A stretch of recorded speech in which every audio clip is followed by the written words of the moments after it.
ही दृश्य आपण पाहतोय या क्षणी जरांगेंचा ताफा मुंबईत पोहोचल्यानंतर आता ईस्टर्न फ्रीवेवर अडवण्यात आलेला आहे। भाग्यश्री, आपण पाहतोय या ठिकाणी मोठ्या प्रमाणावर घोषणाबाजी होती आहे, बैलगाडी सुद्धा रोखण्यात आलेली आहे, तर तिथं मात्र मोठ्या संख्येनं मराठा समाज आझाद मैदानावर पोहोचतोय। नक्कीच आपण जर बघितलं तर मराठा समाज जो आहे तो मोठ्या संख्येने आझाद मैदानावर पोहोचलेला पाहायला मिळतो।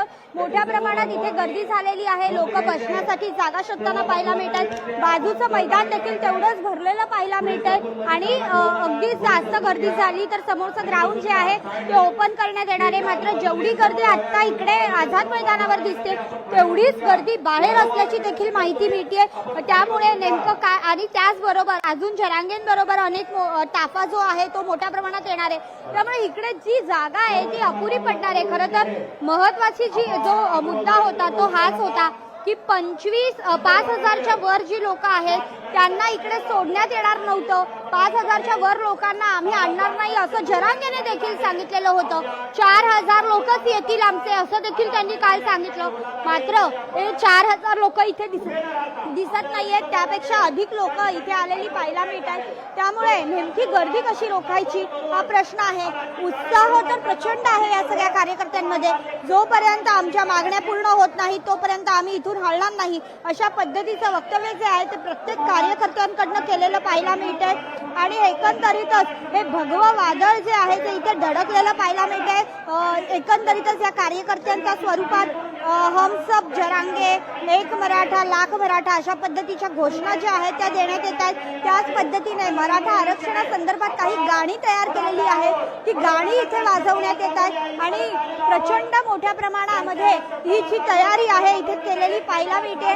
मनोज जरांगेंसाठी इथे एक स्टेज बांधण्यात आलेला आहे, या स्टेजवर मनोज जरांगेंना बसण्यासाठी जागा केलेली आहे। या व्यतिरिक्त जर बघितलं तर जे कार्यकर्ते आहेत ते सगळे समोर बसलेत। खरं तर पावसाचे दिवस आहेत, चिखल झालाय, खाली आपण जर बघितलं तर चिखल दिसतोय आपल्याला, पण मात्र तरी सुद्धा अनेक कार्यकर्त्यांनी आपली सोय केलेली आहे।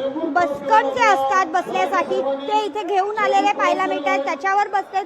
काही जण आपले रुमाल टाकून बसलेले पाहायला मिळतात। जोपर्यंत आरक्षण मिळणार नाही तोपर्यंत आम्ही इथनं हलणार नाही अशा पद्धतीचे भाष्य जे आहे ते केलं जात आहे। अनेक जणांकडे खरं तर गणपती आहेत, मात्र प्रत्येक घरातनं आम्ही एक जण जो आहे गणपतीसाठी घरी ठेवून आलोय आणि आम्ही ज्यांना इथे येणं शक्य आहे ते आम्ही सगळे इकडे आलोय असं कार्यकर्त्यांचं म्हणणं आहे।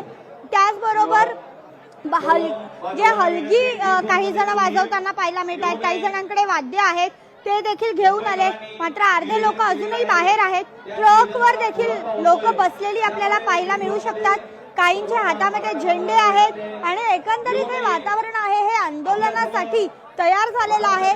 केवळ प्रतीक्षा आहे की जरांगे कोणत्याही क्षणी इकडे पोहोचतील याची, आणि जरांगे ज्या क्षणी इथे पोहोचतील त्या क्षणी हा माहोल आणखीन अधिक पद्धतीने आंदोलनमय होणार असल्याचं पाहायला मिळतं। अगदी भाग्यश्री, साधारणतः 8:54 आणि संध्याकाळी 6 वाजेपर्यंत या ठिकाणी आंदोलनाला परवानगी देण्यात आलेली आहे।